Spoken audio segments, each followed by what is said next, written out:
So our focus today is really considering all of our learners. We looked at the feedback that you gave us from last time, and also things that are trending and concerns that we're hearing from educators in the field, particularly in elementary. How can we best serve all of our kids in their situation? Um, and our goal with FI Connects is that this is a collaborative experience together. So we hope that you will continue to ask questions, share what uh, ideas that you have, because there's no one right answer. Likewise, all the ideas are worth putting out there. We really encourage you to share. And the goal for us also is just to have this time together. We have 65 people here together right now, and we are all together the smartest people in our Zoom chat. So the more that we share and collaborate, the better this experience will be. So this is inquiry-based learning at its best. We really want to support that you're here, you're taking a risk in sharing and asking questions. All ideas are okay to share. And even though sometimes questions might be asked and we may not get to answer them, we're going to do our best to try. So there's no one possible answer, and all questions, ideas are appreciated.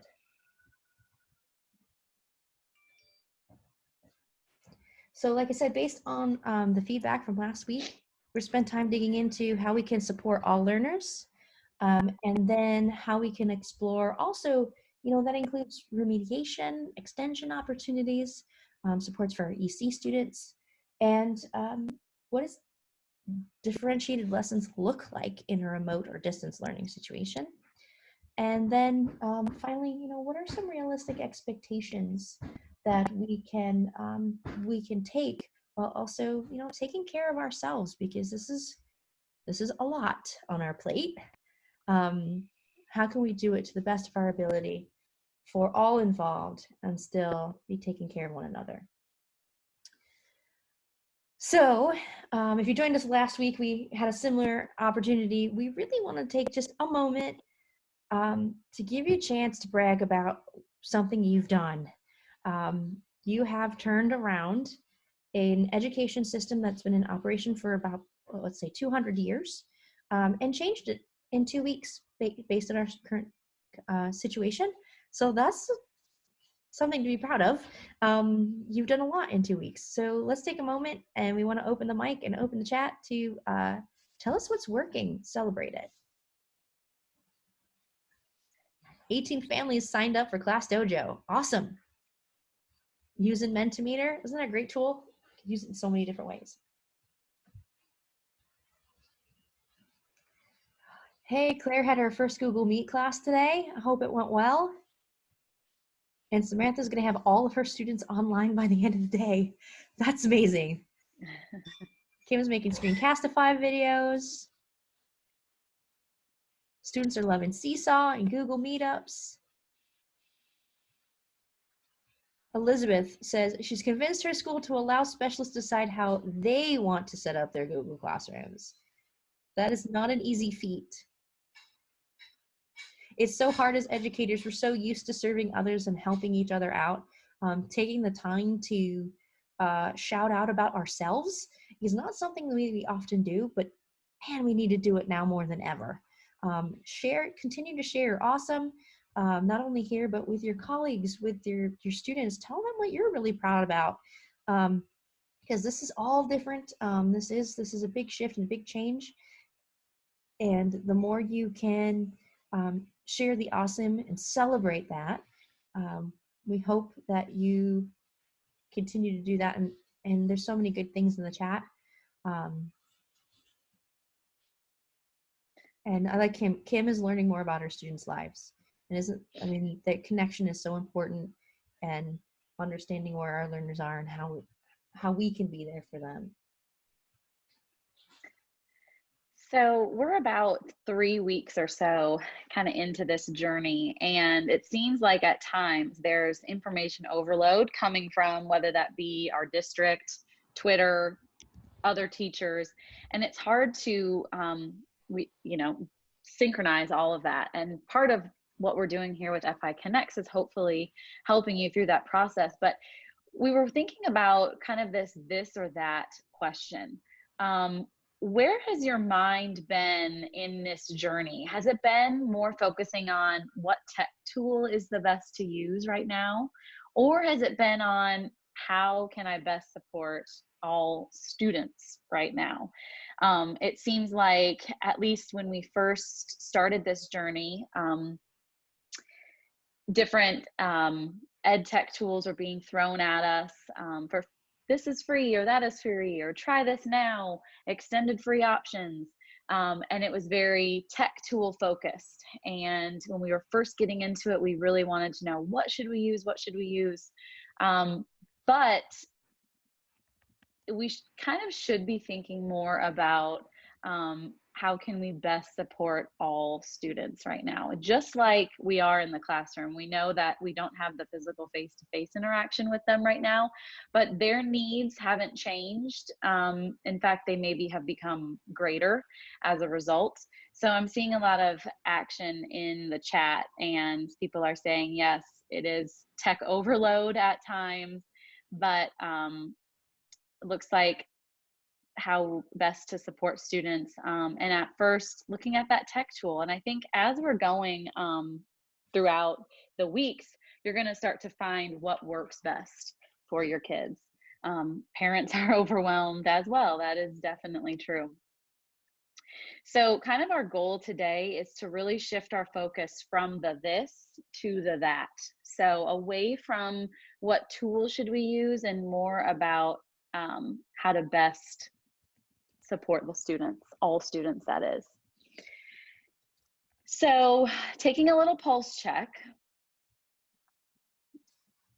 are students sailing through this content? It looks like majority of folks have a little bit of balance of some online, some offline content, but are some of the students just sailing through? Are some students needing more time, more support? Are some students just not able to access it at all? Where are your students at right now? And then thinking about last week, we talked, some folks are being told not to teach any new content at this time. So where are they where are you in terms of that? And how can we ensure students are ready for the next grade level if we are missing the last couple months of school? So the need for differentiation and for meeting our students where they are, but supporting all of them is more prevalent now more than ever. So we know we can differentiate in the classroom, but we definitely can differentiate digitally. And we're going to go through and share with you some resources for digital differentiation today. Yeah, seeing a lot of great questions or just comments in the chat too. You know, how are we keeping our kids from regressing? And you know, how do we know, like, most students, if they can access the tech, how are they managing their time with the work? What do their schedules look like? There's a lot out of our control, right? So knowing what's within our control and what's not in our control,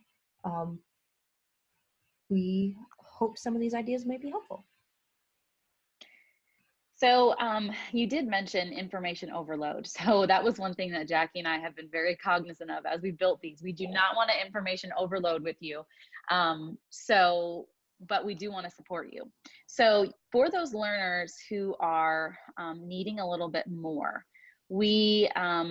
they're continuing to hit the target, their standards are being met, and or you feel like if you were in the classroom face-to-face with them, they'd be ready for more. So we have three options here that we thought we would share with you.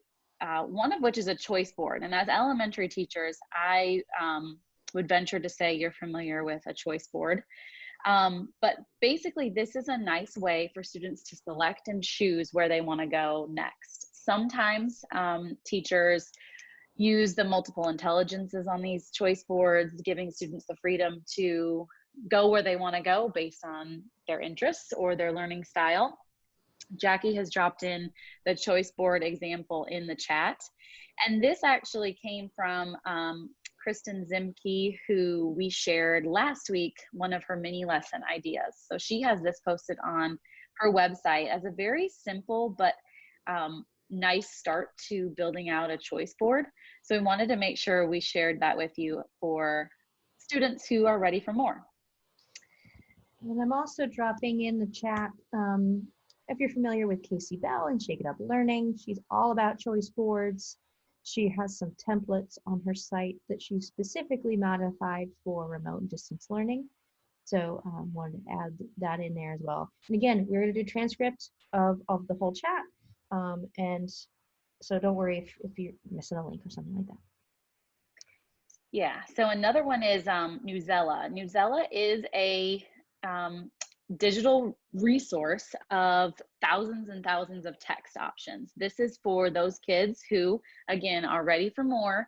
And new text is added each day, which is really cool. The other thing that's nice about Newsela is that the texts are differentiated based on reading levels. The one thing though is that it is geared more starting in second grade.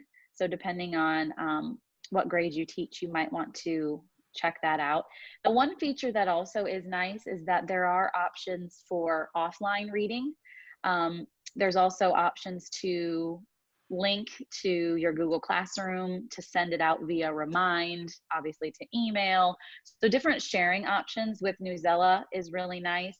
Allows students to then read it at their own time when students have the availability for Wi-Fi or computer access or that sort of thing. So Jackie has shared the link for Newsela. And we are going to definitely get to the EC options here in a little bit, because I know a lot of folks are asking about EC. And then Courtney just said Newsela is linking with Pear Deck. So that's awesome. Yay. Just moving right on through, one more extension option is something called What's Going On in This Picture. That comes from the New York Times, and it is a news column that gets updated every week with a picture from a story, but the caption and description is removed. And the purpose of this is for students to use critical thinking skills, evidence from the picture, to make a prediction as to what is going on in this picture. There's also an opportunity to post your thoughts, your ideas, but then also once a week on Thursdays, you can have a live chat with the person who posted the picture, and they'll engage with students on, they'll ask, what evidence do you have to support your claim, things like that. And then on Thursday afternoon, they reveal the actual title. So we use all of these in professional development, but we especially really like to use the What's Going On in This Picture for all grade levels. But it's really, really neat to see these different pictures and then to get the backstory at the end of the week in terms of what really happened. So, Yeah. And the pictures come from all over. All over the world. Every Monday there's a new picture. But then you can also search their database for different news articles and pictures too. So Yes. It's a great way for any age. You can kind of guide the conversation, like, what do you see in this picture? How do you know? What makes you think that? And things like that. Mm-hmm. So it's a great resource. And they kind of do all of that for you. Mm-hmm. So it's from the New York Times. You can sign in, but you don't have to have an account to take advantage of that resource. Yes, yes. So, Jackie, should we move on to our next category? I think And that's my cue to click.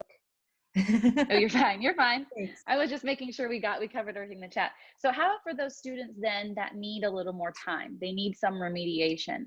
And we know that if you were face-to-face in the classroom, you may be pulling these students for some small group interaction. Well, this can still happen in a digital environment. And we've basically pulled this from the Gradual Release of Responsibility from Doug Fisher and Nancy Fry, which you are probably familiar with. That idea of I do, we do, you do it together, and you do it alone.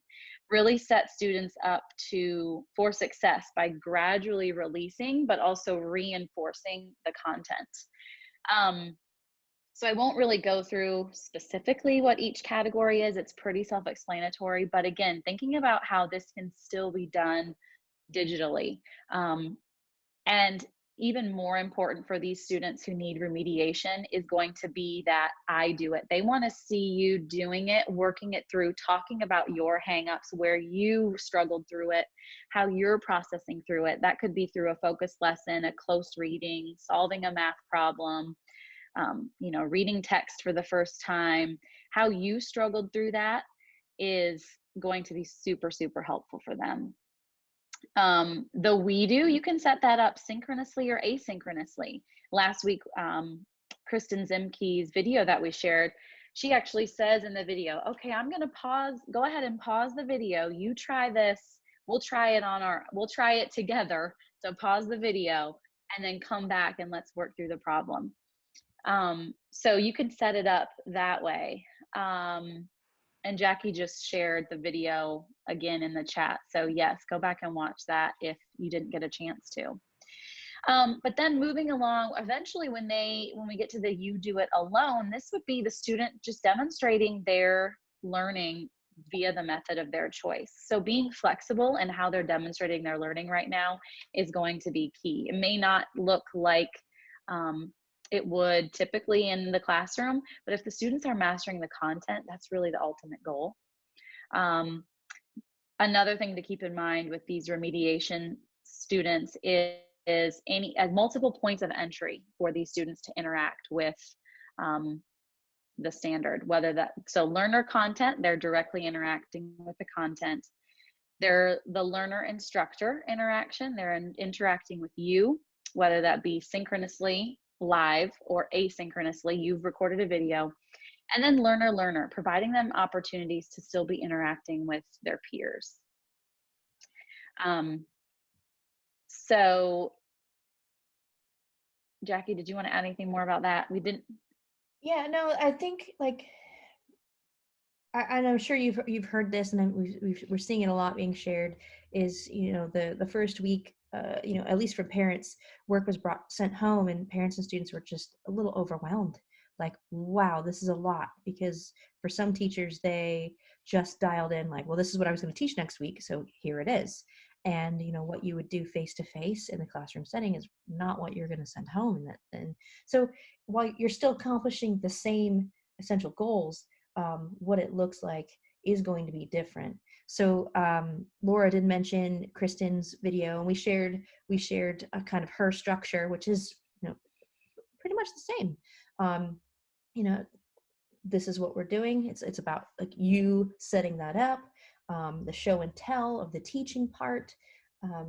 For Kristen's, this was in a mini video lesson, but this can be applied to whatever your lesson looks like versus synchronous or asynchronously. How then asking the students, the learners, to then engage and try and do something, then it is linked back to you, kind of closing those connections and reflection. But while we shared this model last week, I started thinking, where are the opportunities to really personalize that for your kids? So I added those little stars. If I were doing a mini video lesson, for example, I might, while Kristen does her videos with all of these in these small mini, 5-minute videos, I might do my 2-minute video of, or excuse me, like my 30-second video of, hey everybody, welcome to class. Here's my intro. Today I am teaching you. And so go ahead and, depending on your group, and then maybe I've taken the time to differentiate my students based on their needs, go ahead and click on the show and tell video.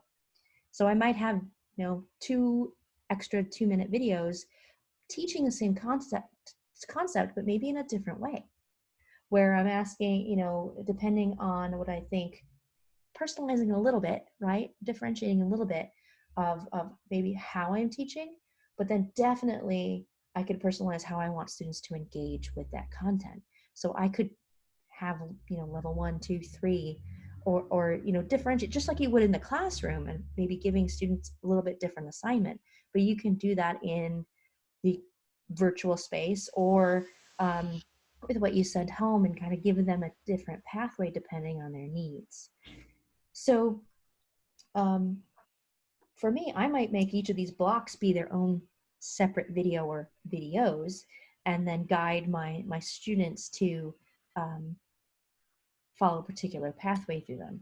So I'm not really doing that much more, but I'm only making like 2 extra maybe videos. One maybe is remediation teaching and engagement, and maybe an extra video that is extension teaching and engagement. Um, so I hope that makes sense as I'm having these flashes of thought in the wee hours when we get to actually do some work. But along, if you're doing a video or asynchronous lesson, we have mentioned Edpuzzle in the past, edpuzzle.com. I've seen somebody already kind of talking about it in the chat as well, that it's a great way to take a video and you can put stops in it. You could put your own voiceovers in a video. You can do checks for understanding. So it gets the student to actively view the content that you're showing versus passively viewing it. And you have a little bit more control of the start and stops of a video. But then if you're not familiar, if you find a video, say on YouTube, that you want to use to support your instruction, there's an extension called QuietTube. And all you have to do is go to that video on YouTube, hit the QuietTube extension once you've added it to your taskbar at the top, and it will take all of the distractions away from that video. So if at the end of the session somebody wants me to do like a quick demo of what QuietTube looks like, I'll happily stay on and do that. But just wanted to highlight that since we are talking about ways to organize the content. And if you have been on Twitter, you've probably seen this shared in the last 24 hours. Slide Mania has created a slide deck, either downloadable for PowerPoint or for Google Slides. And it is somewhat interactive. You click here and there, and you can create your content in a platform for your students to access and organize your topics on different days at different times. So just kind of want to throw that into the mix as well. But ultimately, for those of you who are saying that's great, but my kids don't have access, my kids don't have internet, this came out yesterday along with a whole bunch of materials from Matt Miller from Ditch That Textbook. And he was really thinking about, what activities can we have our students doing remotely that don't require a connection?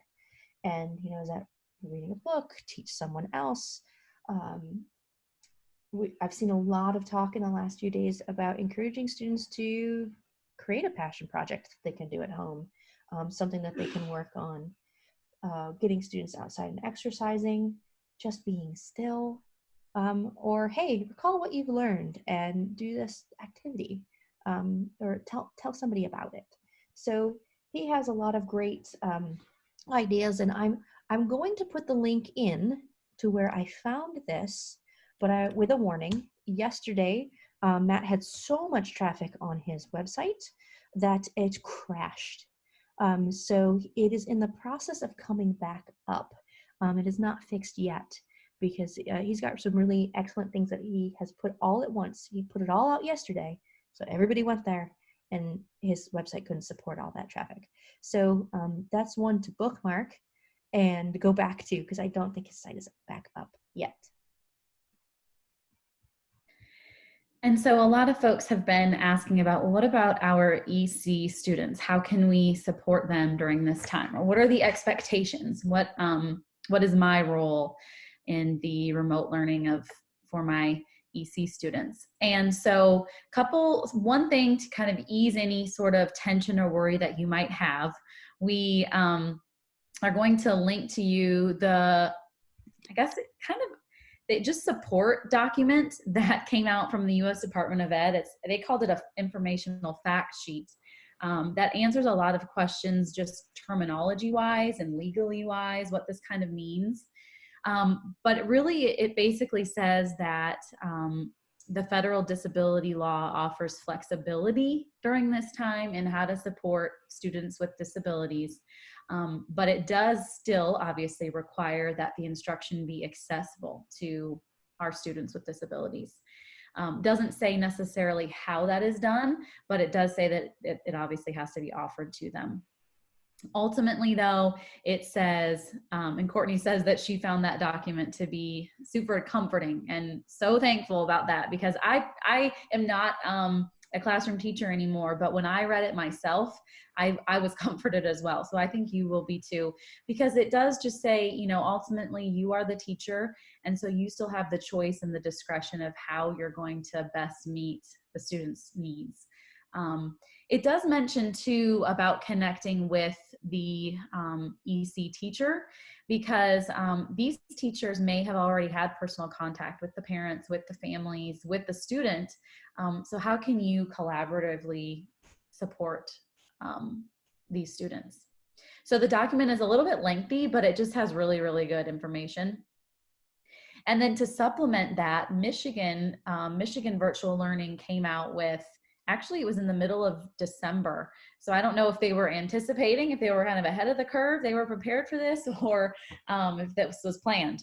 But this is a very, very thorough document of how do we support students with quite a range of disabilities, and with specific pedagogical supports.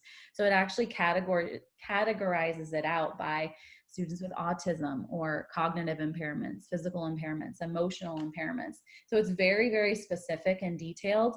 But really the key then is pedagogically, how can I support students in an online environment? So that one is really great. And then a fun resource that you may be familiar with, which is Get Epic. And that is basically a digital library for K-12 educators. It has over 40,000 pieces of text available, fiction, nonfiction, lesson plans, quizzes, all sorts of things. Options for read alouds, audiobooks, really, really amazing resource here. So just like most of these digital tools, some free options have been extended due to COVID-19. So you kind of want to check that out and what's available to you. But yes, a great, great resource. So I know some EC teachers and teacher assistants who really love Get Epic as a support for nonfiction text, and especially during a time like this, for still getting them engaged with content and with material, but maybe more at something that would be a little more engaging. And because we just had such a high request for supports for our EC students, and as Laura said, like, we're by no means experts, but we have just called and found more resources. And again, not to inundate you with resources, but give you options of you know, what's going to speak to you and your particular needs, because they are so varied. So CETA, Coalition for E-Learning, they have put together strategies and resources on their site. And I'm going to go ahead and drop that in there. Really targeted toward particular grade levels and particular roles. So, oh, thank you, Donna, that Get Epic offers in English, Spanish, Chinese, and French. That's awesome. So, you know, how can you continue to support students with IEPs or 504 plans, and what does that look like? There's also the Center for Online Learning and Students with Disabilities. They have put some important information out there focused on online learning, making online learning more accessible and engaging. So if that's a concern for you, they have some excellent tips and ideas there. We also have seen just come out, I think yesterday, Common Sense Media. They've come up with a list of best practices and applications and websites for educators working with students with special needs. So they have done some digging and have elevated some differentiated learning opportunities for those students to assist you. And we've added that link in the chat as well. And then lastly, the Council for Exceptional Children, they have developed a COVID-19 information for special educators document. And let me grab the link for that for you as well. So there's we have looked through a whole bunch of things. So if you feel like, well, lots of links, lots of documents, no, again, no worries. We're just realizing that there's a lot out there, but we felt that these could be helpful for you depending on your needs, depending on where you are. And there's a specific resource page too for that. Um, um, special educator document. So again, that's just, if you are in need of those things, they're there. Again, we have a transcript of this coming to you, and don't feel like if you've got a bajillion tabs open, no worries. We're going to give you something to help manage that before we leave today. So ultimately, these are best practices. These are things for all of our kids that we want to be thinking about. We pulled this from Lexington, Massachusetts Public Schools. They had an open letter go out to parents last week, kind of highlighting different things, and we pulled out the things that we really agreed with, and I'm sure you're seeing a lot of the same.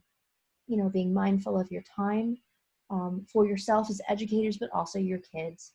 They have some different living situations where they may be at. Older children may be responsible for tending to the younger kids in the household. There isn't that 6-hour block of time for school. So we definitely know our parents aren't teachers. They're trying to support and help and do our best. So how can we, create supports for them, but know that some of our students may not have that support that they would have if you were there in the room with them. Really focusing on some weekly goals, that those are your assignments. So by the end of the week, with some flexible due dates, available overtime, there's not something every single day. So giving them that flexibility to work on what they can work on when they can. And then one of the great things we're seeing is asking if your students have siblings, have them teach their sibling. We know that that's a great way to help help us learn and to solidify knowledge and understanding. So do the activities engage independent learning levels? And if students problem solve skills with a sibling, for their teaching one another, helping one another, that can be really effective. So again, we've already talked about, limiting that new content. I saw in the chat earlier, someone said new content begins next week. But, really focus on what are those key standards, what, and not create something that's overwhelming, or not go too far in light of our circumstances.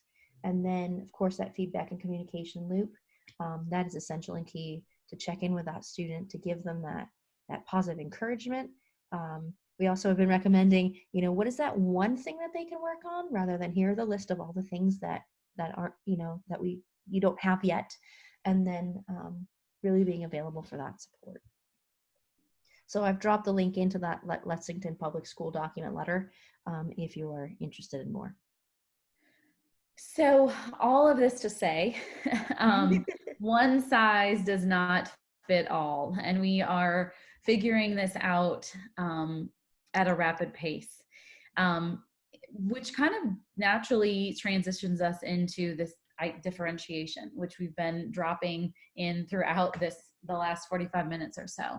So as the teacher, you have the choice to differentiate based on content. So what do the students, needs to be learned? How can I differentiate the content? Should I differentiate the process?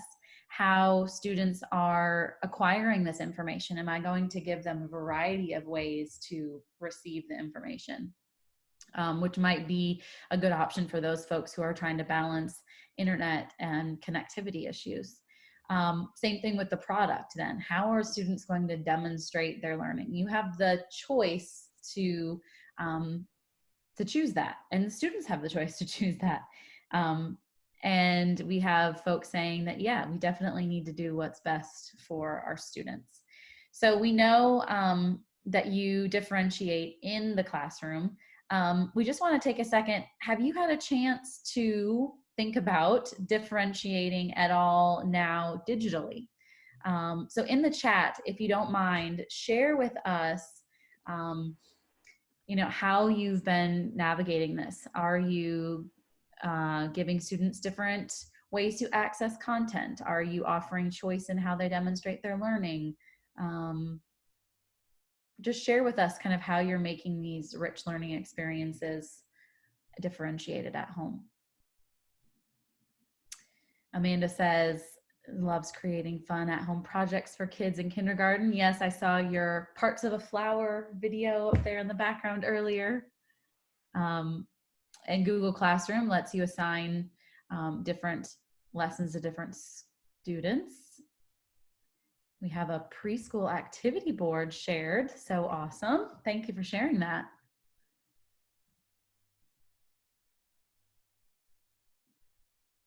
Okay, with Spelling City, different word lists. Very good. Freckle.com, being able to assign based on the students' reading levels. And then packets. Okay, so yeah, the non-digital version. And then they can work together on Google Hangouts. All about choice. Yeah, ReadWorks. And I think we're going to share that one later, aren't we, Jackie? Maybe, yeah. Choice boards, yes.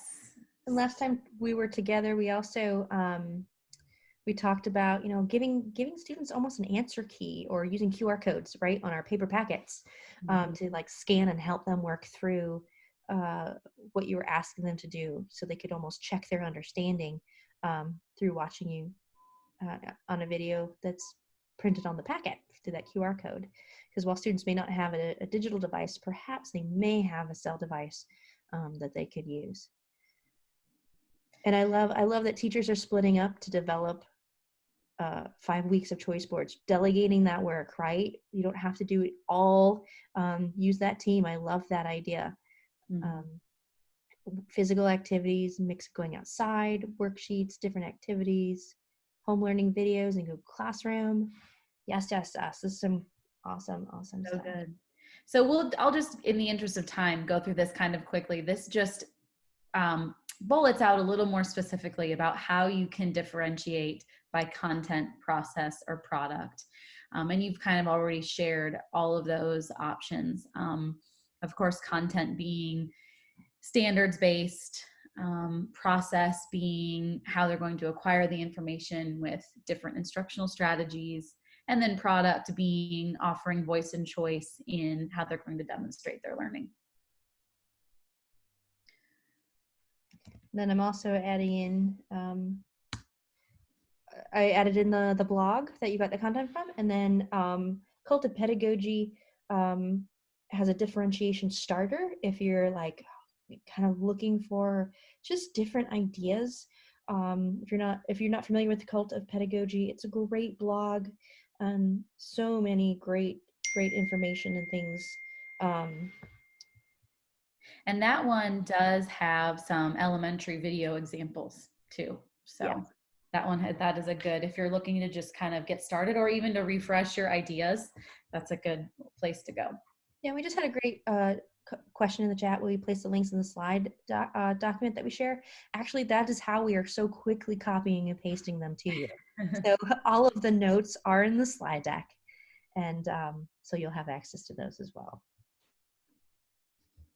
So we talked about choice boards. We talked about I feel like there's a lot of people in this group who's like totally on board with choice boards. How many of you are familiar with like HyperDocs, or familiar with that tool?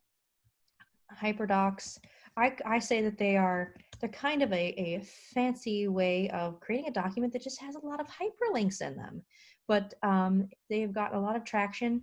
The link that is in the chat takes you to a website that talks more about HyperDocs, but they also have amazing templates. Those come in the form of Google Documents or Google Slides that you can make a copy of, and then you can use them to create choice boards, differentiated lists, also the concept of playlists. So that link there takes you to the hyperdocs.co. That's going to take you to that site. And from there, you can navigate to their templates and learn more about it. Also, again, because I just love Cult of Pedagogy, it's a great resource. She has a blog and podcast about how hyperdocs can be used to support that instruction and teaching. So Claire says she started using hyperlinks in Class Dojo. Yeah, it's a very similar, it's the same concept. Hyperdocs is just the fancy name that they put on a document that has hyperlinks in it. But it gives you kind of interesting visual flow and helps your students kind of have some choice in how they interact with the content in a simple document. So again, trying to keep it simple. And then how many of you use maybe playlists? Playlists are very similar to choice boards. They're a little bit more appropriate for your older elementary kids. So there's a bit more information on playlists and differentiation. Playlists kind of come out of the idea of, I don't know if Laura is old enough to have done this, but making mixtapes back in the day. So where you can mash up and create your playlist of learning that students can navigate through and create a pathway through a playlist on that document. So just as you would jump from track to track on in music, they could jump from learning in a playlist. So that link to the blog shares different examples. There's also I think a podcast wrapped around that one as well. There's also, if you search educational playlists, you're going to be overwhelmed by a whole bunch of stuff, but there's a lot of really good, strong things out there. Again, they're not that different from a hyperdoc. That's not that different from a choice board, but these three are just different play off of the same concept, giving the students an opportunity to engage with the content in an interesting way, but they have some choice in the options that they're using within those structures. And then just really quickly, if you hadn't already heard, we have so many people from North Carolina here. UNCTV has come out with their list of at-home learning opportunities and channels to support.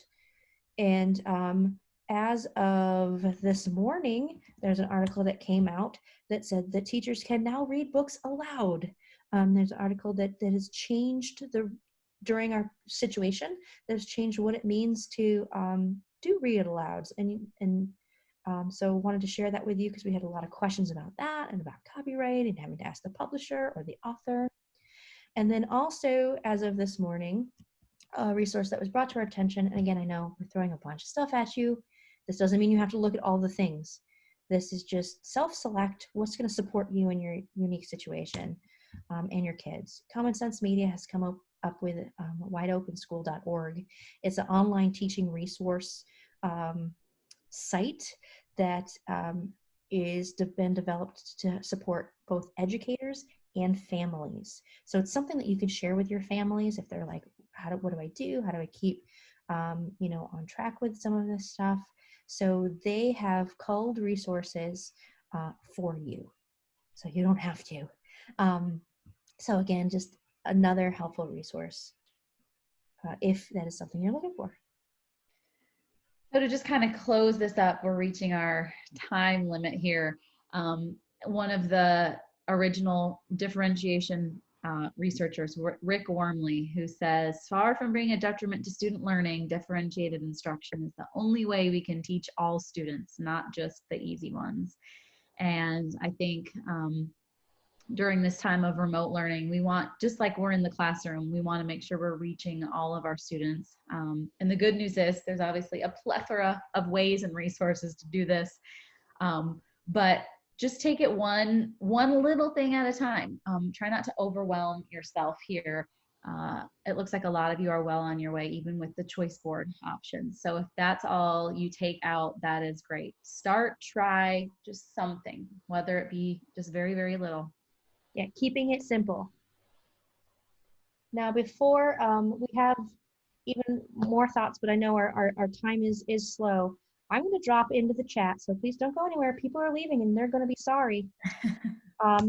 What we have done in the document that I just dropped in there is culling everything that we've talked about in the last 3 sessions, along with all the links shared in transcripts in the chats, all the links shared in the sessions. So if you or have all these tabs open or all these things that you want to look back at or whatever that is, we've done that heavy lift for you.